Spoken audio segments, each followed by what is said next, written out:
Welcome back to the channel, everyone. It's Alex back with you after a fairly long pause. And today I begin a new series of After the Hype videos that will be less reviews and more focused on the message I want to get out there and across to you all.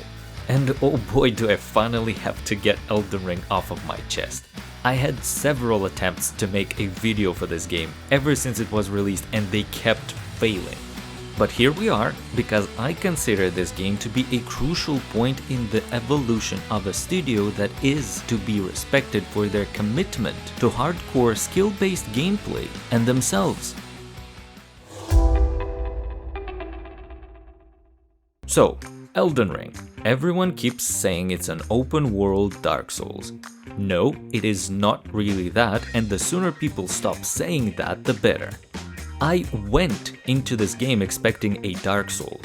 This line of thought brought about a lot of friction points, until I realized that I was actually doing myself a disservice by looking for Dark Souls in Elden Ring. There are not a lot of studios out there these days that carry enough weight to dictate what they want to do, and truly work on a game that they want to make, rather than the one fans expect or the corporate overlords decided that the market craves the most. And From Software is one of these strong studios. Over the course of their last games, you can see how they kept trying to slowly move away from just making another Dark Souls and try something new. More agile gameplay in Bloodborne, proper stealth in Sekiro, and now an open world in Elden Ring. Everything the studio tried and experimented with comes to a sort of crescendo in this game. It implements all of these things to a degree and brings it into a massive open world.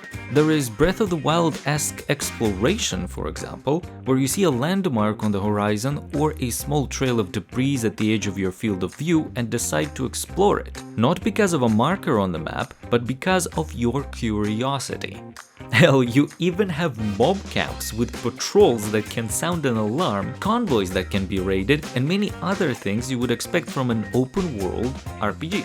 But all of this is still made with the distinct flavor and signature art style and gameplay of the studio that brought to you the Dark Souls series. By expecting it to be a successor to the studio's previous games, you also end up dismissing the studio's desire to extend their games to a bigger audience.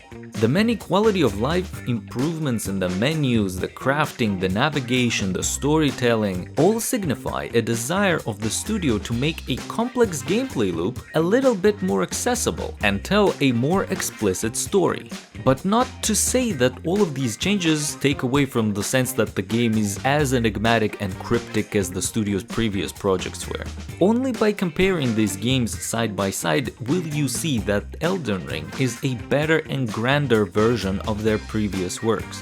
The bosses are crazier, the build options are equally nuts, ranging from impressive magic to ridiculously cheesy builds that make you invincible.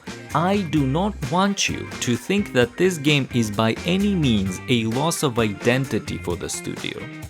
It is an evolution of their core competencies into something bigger and better. For my written review of the game, visit my blog and don't hesitate to drop by on social media too. The links are all in the description.